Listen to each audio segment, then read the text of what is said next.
أنا من كنت مولاه. فهذا علي مولاه. Assalamu alaikum wa rahmatullahi wa barakatuh. Allahumma salli ala Muhammadin wa ali Muhammad. Les ablutions chiites. Je dis les ablutions chiites, mais en réalité, cette vidéo pourrait très bien s'intituler Les ablutions conformes au Coran.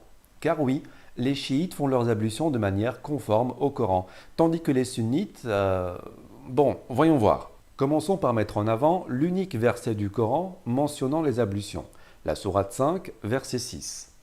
Ô les croyants, lorsque vous vous levez pour la salat, lavez vos visages et vos mains jusqu'aux coudes, passez les mains mouillées sur vos têtes et lavez-vous les pieds jusqu'aux chevilles. Nous allons maintenant regarder une vidéo qui nous montre comment les sunnites font leurs ablutions. غسل الوجه ويستحب تكرار غسل الوجه غسل اليدين إلى المرفقين مبتدئا باليمين مسح الرأس ومنه الأذنان والفرض من ذلك مرة واحدة غسل الرجلين مع الكعبين مبتدئا بالرجل اليمنى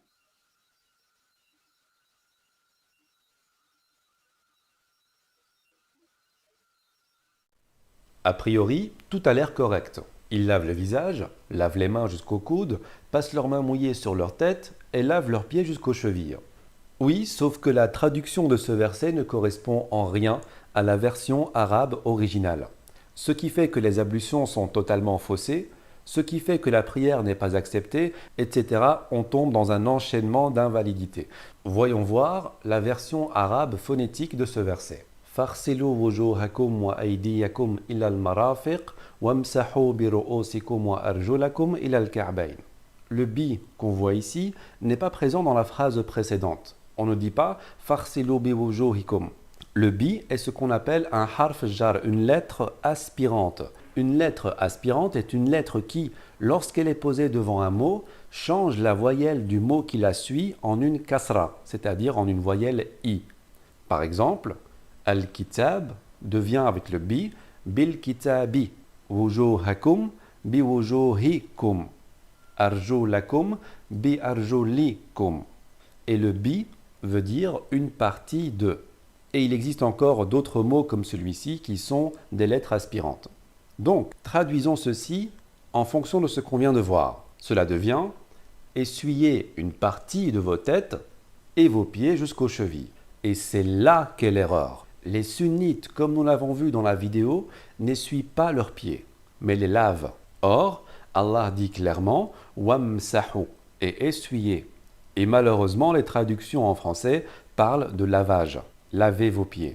L'argument sur lequel ils se basent pour laver leurs pieds est grammatical. Pour le comprendre, revenons à la première partie du verset. « Farsilu wujuhakum wa aydiyakum ». Aydiyakum suit la même forme que wujuhakum, c'est-à-dire qu'ils ont tous les deux une fatha, un A, une voyelle A. Et ils sont liés par une conjonction de coordination wa, qui veut dire et en français. Ces deux mots, aydiyakum et wujuhakum, sont donc les COD, les compléments d'objet direct du verbe conjugué farsilo, qui veut dire laver. C'est comme en français, lavez vos visages et vos mains. Vos visages et vos mains sont les COD du verbe laver. Laver quoi? Vos visages et vos mains. Deuxième phrase, wamsahu bi ru'usikum wa arjulakum. Normalement, si on suit la logique grammaticale, c'est le même principe. Arjulakum est lié par une conjonction de coordination à ru'usikum et ces deux mots sont les COD de wamsahu.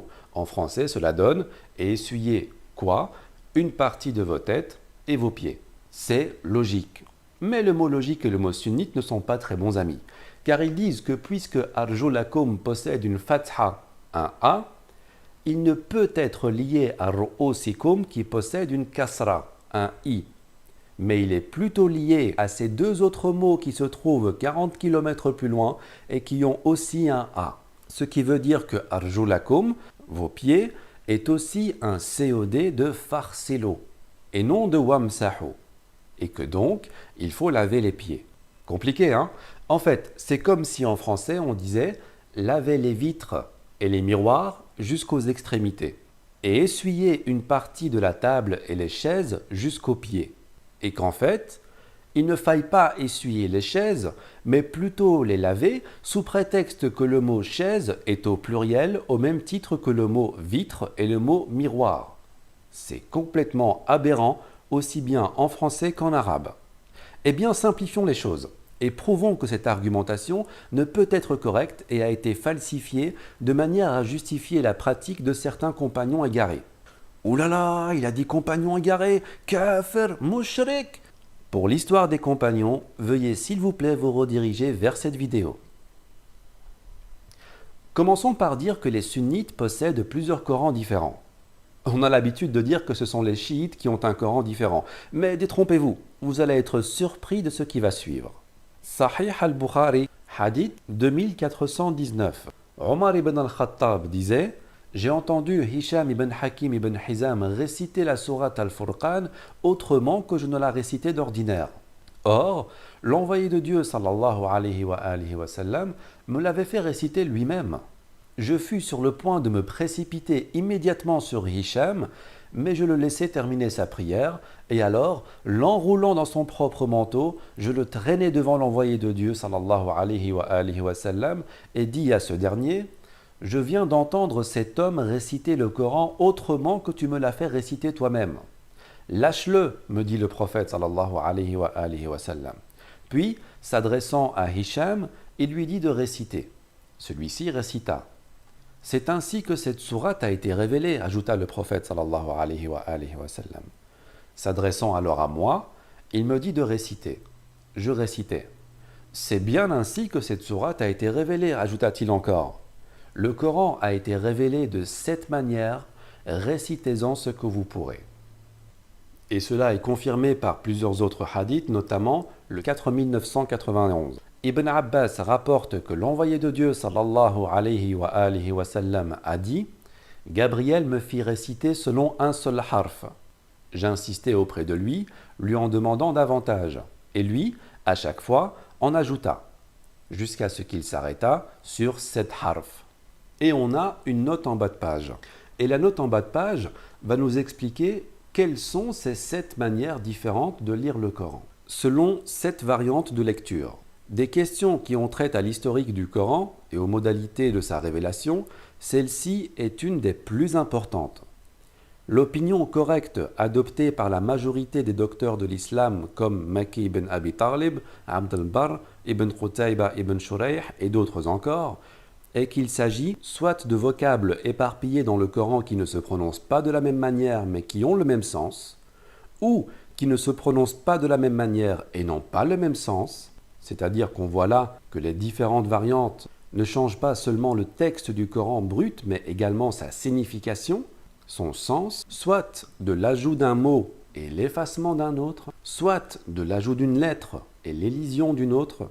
Moi ça me choque de voir ceci, soit du remplacement d'un signe de modulation, une haraka, à la place d'un autre. Et c'est ceci qui nous intéresse dans notre cas. C'est le changement d'une haraka. Une haraka, c'est ce qui détermine une voyelle dans la langue arabe. A, O, I. Donc, en résumé, cela veut dire que le Coran peut être lu de différentes manières. Ce qui veut dire qu'on peut très bien lire « Wamsahu bi ru'usikum wa arjulikum » avec une kasra, avec un I. À ce moment-là, la traduction devient « et essuyez une partie de vos têtes et une partie de vos pieds ».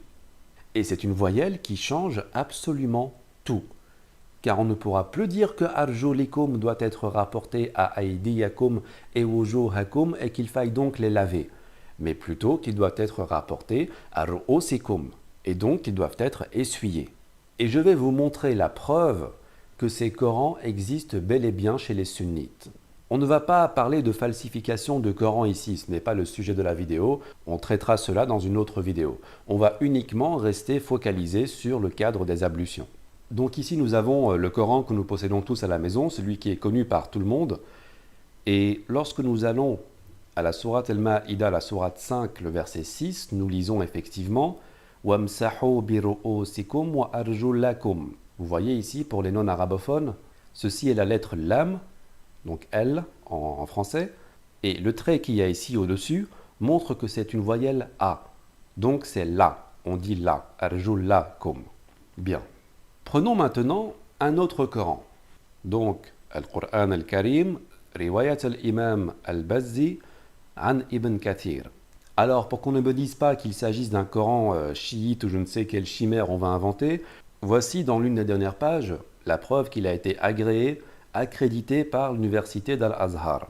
Et vous pouvez vous le procurer dans n'importe quelle librairie islamique. Et regardez bien, lorsque nous allons à la même sourate, le même verset, sourate 5, verset 6, nous lisons ce qui suit.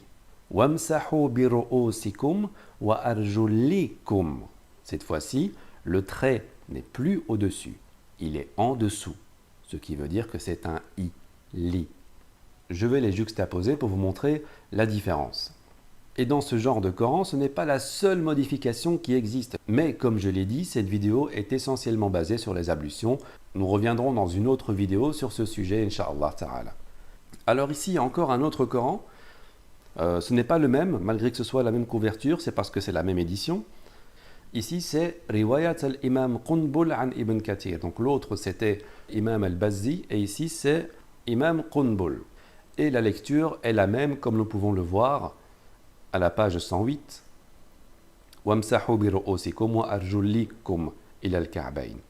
Donc on voit bien que selon ces Corans qui sont tous acceptés et utilisés dans le monde du sunnisme, on a bien vu qu'ils ont été accrédités par Al-Azhar, il faut essuyer ses pieds et non les laver durant les ablutions comme le font la plupart des sunnites.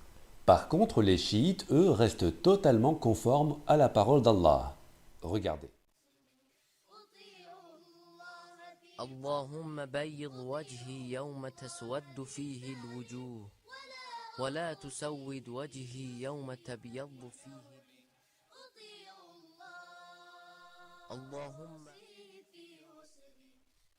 اللهم لا تعطني اللهم غشني برحمتك وبركاتك وعفوك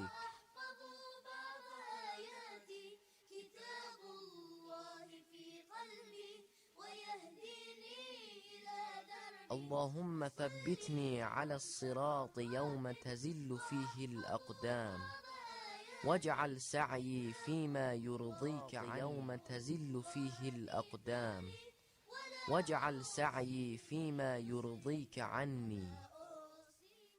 Bien que cela soit suffisant pour convaincre les cœurs sincères, je vais tout de même appuyer cette analyse par quelques hadiths pour les plus sceptiques. Dans le Musannaf d'Ibn Abi Shayba, au volume 1, hadith 199, c'est à la page 38. Ibn Abbas est venu à moi et m'a demandé à propos du hadith selon lequel elle a vu le prophète sallallahu alayhi wa sallam laver ses pieds. Et Ibn Abbas dit « Les gens ont refusé le lavage et je n'ai rien trouvé dans le livre d'Allah excepté l'essuyage. Il n'y a rien dans le livre d'Allah concernant les pieds, les ablutions des pieds, excepté l'essuyage. » Tafsir Ibn Kathir, volume 3, page 52. Ibn Abbas a dit « Les ablutions consistent en 2 lavages et 2 essuyages. » Et c'est un hadith qui est également rapporté dans d'autres ouvrages, notamment en Tafsir al-Tabari, avec d'autres chaînes de transmission. Ce n'est pas un hadith ahad, ce n'est pas un hadith isolé. Conclusion, et malgré ça, la majorité des musulmans aujourd'hui lavent leurs pieds et agissent donc à l'encontre du livre saint. Un peu comme la majorité des chrétiens qui mangent du porc alors que c'est interdit dans la Bible. On voit bien dans la Bible, Lévitique, chapitre 11 à partir du verset 4, « Seulement, voici ce que vous ne devez pas manger parmi ceux qui ruminent et ceux qui ont le sabot divisé. » La liste des animaux à ne pas manger est citée jusqu'à arriver au 7e verset. « Et le porc, parce qu'il a le sabot divisé et qu'il présente une fente complète au sabot, mais qu'il ne rumine pas. Il est impur pour vous. » Le porc est clairement interdit dans la Bible, alors que la majorité des chrétiens mangent encore du porc aujourd'hui. Il s'agit clairement d'essuyer ses pieds dans les ablutions selon le Coran, alors que la majorité des musulmans lavent encore leurs pieds aujourd'hui. Bien, j'ai encore 2 arguments à vous présenter. Le premier est encore grammatical. Retirons le bi du verset. Le verset devient donc « Wamsahu ru'usakum wa arjulakum ila al-ka'bayn » Et là, soudain, on vous dira que arjulakum n'est plus lié à wujuhakum et aydiyakum. Il est désormais lié à ru'usakum. Et donc, il faut essuyer la tête et les pieds aussi. Donc, si Allah nous avait commandé d'essuyer toute la tête, et non pas qu'une partie, puisque bi veut dire une partie, comme on l'a retiré, ça devient toute la tête, si Allah nous avait demandé d'essuyer toute la tête, il aurait alors fallu essuyer les pieds aussi. Mais puisqu'Allah nous demande d'essuyer une partie de la tête, il faut laver les pieds. Nous sommes à la recherche de la logique, elle est portée disparue, aidez-nous. Pourquoi on ne va pas dire cette fois qu'il faille en quelque sorte lier arjulakum avec wujuhakum et aidiyakum pour les laver? Mais c'est parce que l'accord se fait avec le verbe le plus proche, mes amis, et ce dans toutes les langues du monde, pas celui avec qui est le plus éloigné. L'argument logique est à prendre par rapport à la suite du verset. Regardez, si vous êtes malade ou en voyage, ou si l'un de vous revient du lieu où il a fait ses besoins, ou si vous avez touché aux femmes et que vous ne trouviez pas d'eau, alors recourez à la terre pure. Passez-en sur vos visages et vos mains. Donc, quand je n'ai pas d'eau, que dois-je faire?